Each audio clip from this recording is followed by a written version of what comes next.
नाही वागणार मी असा, नाही चुकणार मी कधीच. प्लीज मला सोडून नको जाऊस.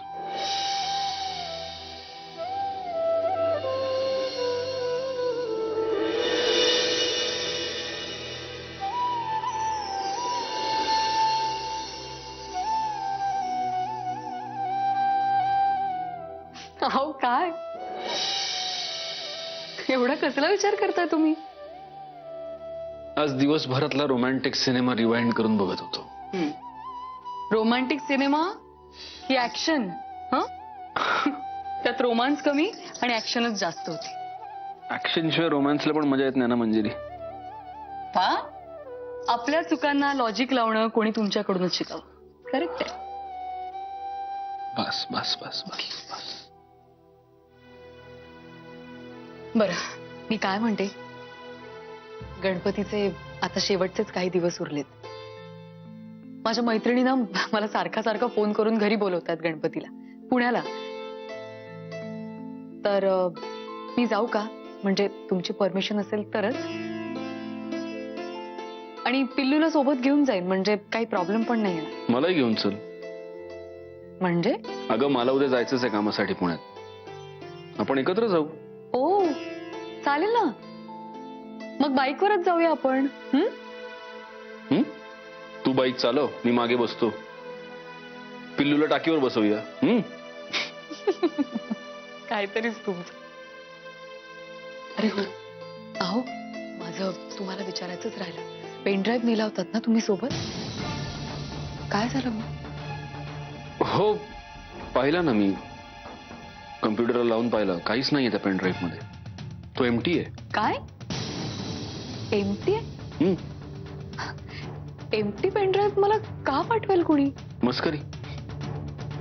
कोणीतरी मस्करी केली आपली मंजिरी. असेल मग. आलेच. मंजिरी मला आता काय? चहा हवाय, भूक लागलीये, की तुमचं माझ्यावर प्रेम आहे? काय काय? तिन्ही. मग पहिले काय हवंय? चहा आणू, नाश्ता आणू की प्रेम? नाही तसं नाही. हे बघ मला कळलं. तुम्ही विचार करून ठरवा आणि मग मला सांगा. मी आलेच.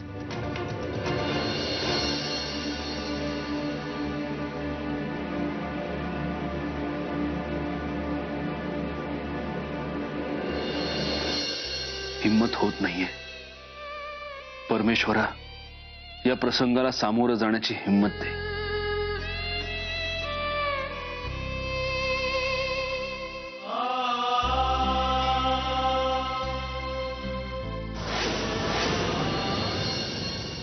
हा म्हणता मला इथं येऊन वरीच झालं की ग.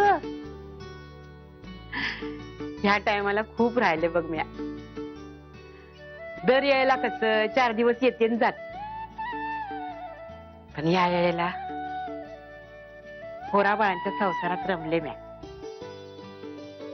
खरं तर इरक्त माणसानं संसाराचा मोह ठेवायचा नसतोय असं म्हणतात. अगं पण झालं उलटच. म्हातारपणी मला संसाराचा मोह आवरता नाही आला बघ. पण तुम्ही समाधानी आहात ना? समाधानी? अगं तृप्त हाय म्या. सत्याचा आणि मंजिरीचा संसार सोन्यासारखा चाललाय. नक्षत्रवाणी पोर आहे त्यासनी. आणि माझा गौऱ्या त्याचं बी बसतान चांगलं बसलं या. मग आणखी काय पाहिजे मला? सुख सुख म्हणजे काय असतंय ग? पोराबाळांचं सुख तेच माझं सुख. शाले, मी काय म्हणते, आता गणपती गेल, पितृपक्ष सरला का नवरात्रीत स्वामींच्या मठात जाऊन येईन म्हण. लई खंड पडलाय बघ शेवेत.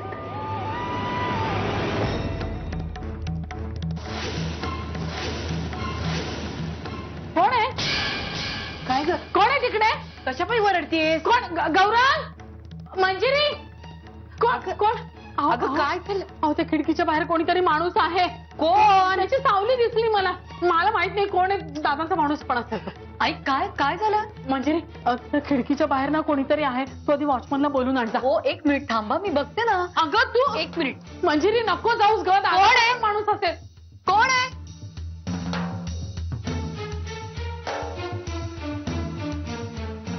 आई अहो कुणीच नाहीये इथे. तुम्हाला ना भास झाला असेल. तुम्ही उगाच काळजी.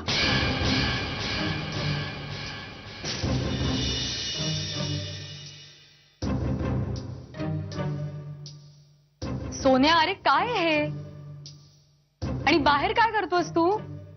मी बेडूक पकडत होतो. काय बाई पोरग. आई घाबरली म्हणून मी आत दडून बसलो. अरे पण असं काहीतरी करण्यापेक्षा दुसरे काहीतरी खेळ खेळ ना. तर दुसरं काय खेळू मी?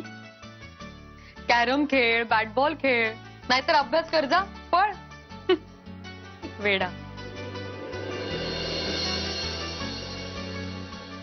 अगं शाले, तुला काही येड लागलाय का? लहान पोराच्या सावलीला घाबरतीस तू? तर वाटली बाई मला भीती. तेच म्हणते म्या, कशा पायी घाबरलीस? कारण आहे त्याला सासूबाई. आणि तुमचा नातूच कारण आहे त्याला. जरा कुठे खुट्ट झालं तरी जीव घाबरा घुबरा होतो माझा. तुम्हाला नाही कळणार ते. जाऊ दे. तुम्हाला नेहमी तोच बरोबर वाटतो आणि मी चुकीची. काय बोलायचं आता. मी जरा देवघरात जाऊन बसते. मन शांत होईल माझं. आई कठीण आहे बाईच. आजी तुम्ही अशा हसतात ना म्हणून जास्त चिडल्या त्या. अगं या काय झालंय शालीला? आजकाल अशी का वागते तेच कळना झालंय बघ मला. सत्या जीव की प्रांतीचा. पण आता काय बी झालं ना तरी सत्यालाच दोष देते. तसं नाही आजी. ज्या माणसावर आपण जीवापाड प्रेम करतो ना त्याचा कधी कधी तेवढाच तिरस्कारही करतो आपण. तेवढाच पराकोटीचा तिरस्कार आणि प्रेम दोन्ही अनुभवलंय. मी समजू शकते आईंची अवस्था.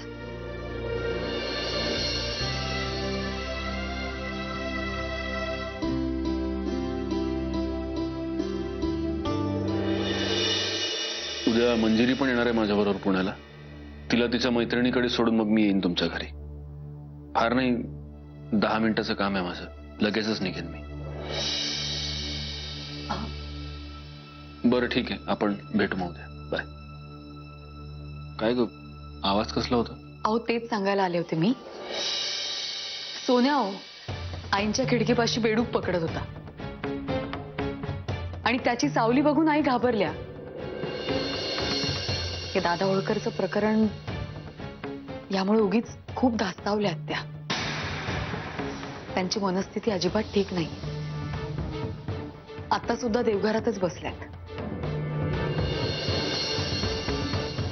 अहो आता लगेच बोलायला नका जाऊ त्यांच्याशी. त्यांची मनस्थिती ठीक नाहीये. मंजिरी गौरांशी बोलायचंय मला.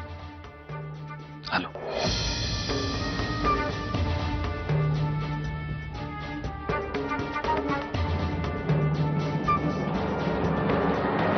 तुम्ही आमच्या सेवेत जेव्हापासून रुजू झालात तेव्हापासून आम्ही तुम्हाला सतत सांगत आलोय की संख्ये तुमचं चिंतन कमी पडतंय पण तुम्ही लक्ष देत नाही.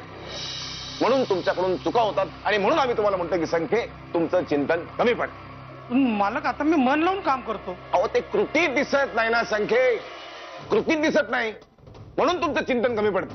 उदाहरणार्थ आपण एका विशिष्ट व्यक्तीला भेटायला पुण्याला गेलो होतो. ती विशिष्ट व्यक्ती आपल्याला भेटली नाही पण भलतीच विशिष्ट व्यक्ती आपल्याला भेटली. त्या भलत्याच विशिष्ट व्यक्तीला आपल्याला मारहाण करावी लागली. आपल्याला परत यावं लागलं इकडे. त्यात तुम्ही काय केलं का? तुमचं काही मत इनिशिएटिव्ह घेऊन काही केलं का? तुम्ही स्वतःहून काही भूमिका घेतली का? तुम्ही उदाहरणार्थ भूमिका कशी घ्यायची तर एखादं इथून गेला असतं की मालकाला एका विशिष्ट व्यक्तीला भेटायचंय तर त्या विशिष्ट व्यक्तीला आपण मालकाला भेटूया. असं काही तुम्ही केलंय का? केलंय का तुम्ही याच्यामध्ये काही? मालक मी उद्याच पुण्याला जाऊन त्या व्यक्तीला घेऊन येतो. तुम्ही आता गेला तर तुम्हाला काय टोल नाक्यावरची मंडळी अडवतात? नाही मग आत्ताच्या आत्ता जा. जातो. एक मिनिट. काय जायची गरज नाही. तुमच्या सेवेची गरज नाही आम्हाला आता. शी इज ऑनलाईन. जाणार रद्द. जी हॅलो मिस्टर होळकर, काय कमागेन मिस्टर होळकर. वा क्या बात क्या बात. तुमचा आवाज ऐकला की असं वाटतं की मध कानात पडलंय. असं वाटतं की तुमचं हे रेकॉर्ड करून घ्यावं, याचा लूप करून घ्यावा. तुमच्याशी बोलताना मला आता कळत नाही की आता मला एक एक क्षण एका युगासारखा वाटतोय. मोठीवाले बाई, मिस्टर होळकर, मला पण. तुम्ही स्वतःहून फोन केलात ना, आता आम्हाला खात्री पटली. आता आमची खात्री पटली की तुमचं आमच्यावर खरंच मनापासून प्रेम आहे. मिस्टर होळकर, माझं फक्त आणि फक्त तुमच्यावरच प्रेम होतं. मग लग्न कशाला केलं त्याशी? नाईलाज होता माझा. मी स्वतःहून नाही केलं मिस्टर होळकर. माझं लग्न लावलं गेलं जबरदस्तीने. मी संख्येना सांगितलंही होतं की तो मुधोळकर माझं लग्न लावायला निघालाय म्हणून, पण त्यांनी काहीच केलं नाही. त्याची शिक्षा त्यांना मिळाली. आता पुढे पुढे काय?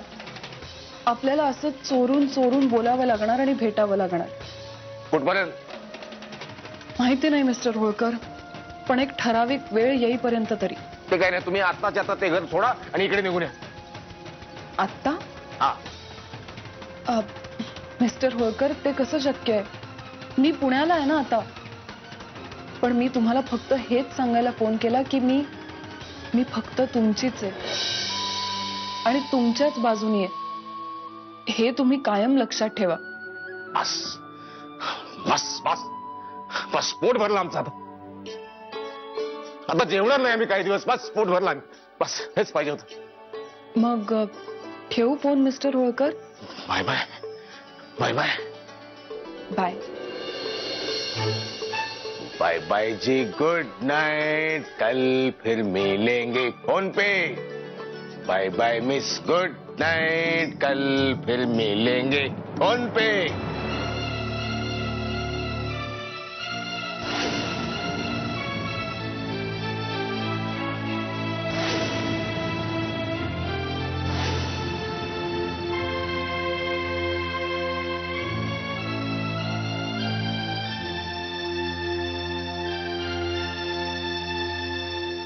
आई, आई, मला बोलायचं तुझ्याशी. थांब ना प्लीज. आता तुझ्या माझ्यामध्ये संवाद नाही होऊ शकत सध्या.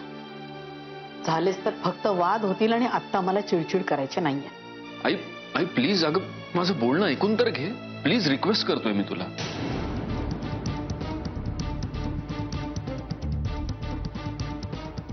आई, आजपर्यंत आयुष्यात मला जेव्हा जेव्हा प्रश्न पडलेत, ज्यांची मला उत्तर नाही सापडत, तेव्हा ते प्रश्न घेऊन मी तुझ्याकडे आलोय. तू जे सांगशील तेच केलंय, तसाच वागलोय. तुझा शब्द हा माझ्यासाठी शेवटचा शब्द असतो. सध्या माझ्या आयुष्यात असाच एक पेच आहे. विहंगाशी बोलून पाहिलं, आजीशी बोलून पाहिलं, एकट्यानं बसून बराच काथ्याकूट केला, देवासमोरही बसून पाहिलं, पण उत्तर नाही सापडत. मला माहितीये तू मला जे काही सांगशील, तू जे काही बोलशील, त्यात मला माझं उत्तर सापडेल. बोल. आई, माझं आणि प्रियाचं नातं, आज तुला त्याबद्दल काहीही वाटत असलं तरी तो माझा भूतकाळ होता. माझ्या हातून घडलेली एक चूक होती. चूक हा खूप छोटा शब्द आहे कदाचित. ते माझं पाप होतं. आणि जोपर्यंत एखाद्या पापाचं प्रायश्चित्त घेतलं जात नाही, तोपर्यंत त्या पापाचा भार कमी होत नाही. मी माझ्या पापाचं प्रायश्चित्त घ्यायचं ठरवलंय.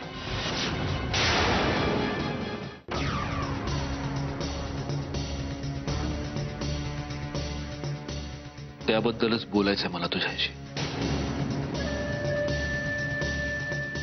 आई, प्रियाच्या लग्नाच्या दिवशी मी नेमका कुठे होतो हे मी तुला नाही सांगू शकत. माफ कर मला, पण मला खरंच नाही सांगता येणार. पण त्या दिवशीही मी तुझी शपथ घेऊन सांगितलं होतं की तुला जसं वाटतंय तसं काही नाही. मी माझ्या आयुष्यात फक्त फक्त मंजिरीवर प्रेम केलं, तिच्यावरच प्रेम करतो आणि मरेपर्यंत तिच्यावरच प्रेम करत राहील. पण जिच्यावर मी एवढं प्रेम करतो तिच्याशी मी कुठली तरी गोष्ट लपवतोय, तिची फसवणूक करतोय, म्हणून माझं मन मला खातंय. आरशामध्ये स्वतःकडे बघवत नाही, स्वतःच्या नजरेला नजर देता येत नाही.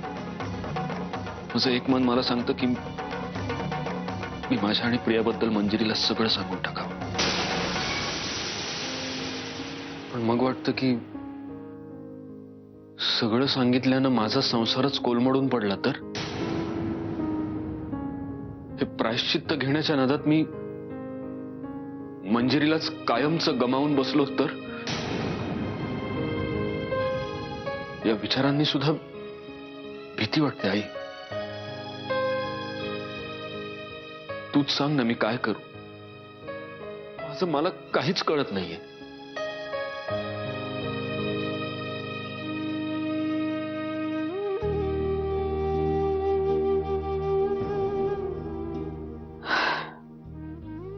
फार कठीण प्रश्न आहे सध्या, पण मला वाटतं की अशा प्रश्नांचे निर्णय हे बुद्धीने घ्यायचे असतात. मनाने घेतले तर विचारांचा गुंता होतो फक्त. तुझं आणि मंजिरीचं आयुष्य आत्ता कुठे सुरळीत होतंय? एवढ्या मोठ्या वादळानंतर आत्ता कुठे तुम्ही सुखी संसाराला सुरुवात केली आहे सध्या? हे बघ, तुझा पश्चाताप कितीही खरा असला किंवा प्रायश्चित्त घ्यायचा निर्णय कितीही मनापासून असला तरी तो एककल्ली आहे असं वाटतं मला.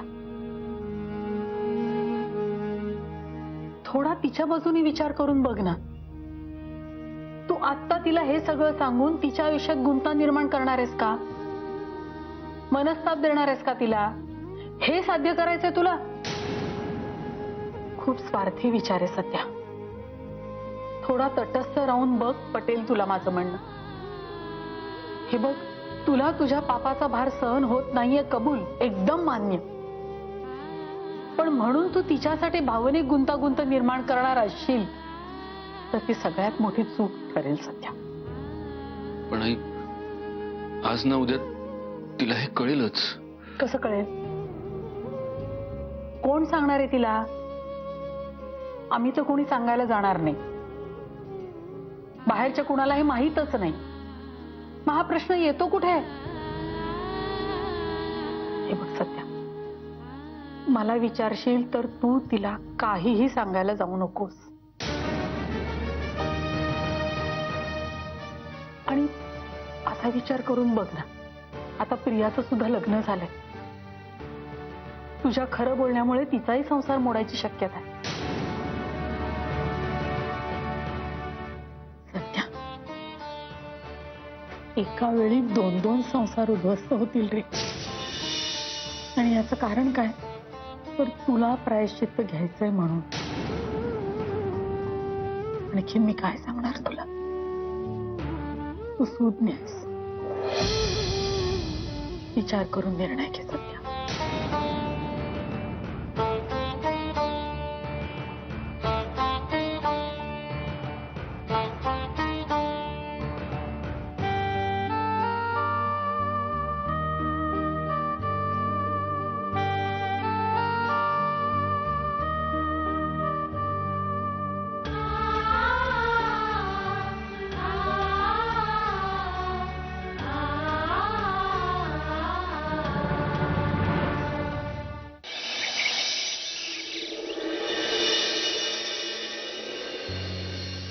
औक्षवंत,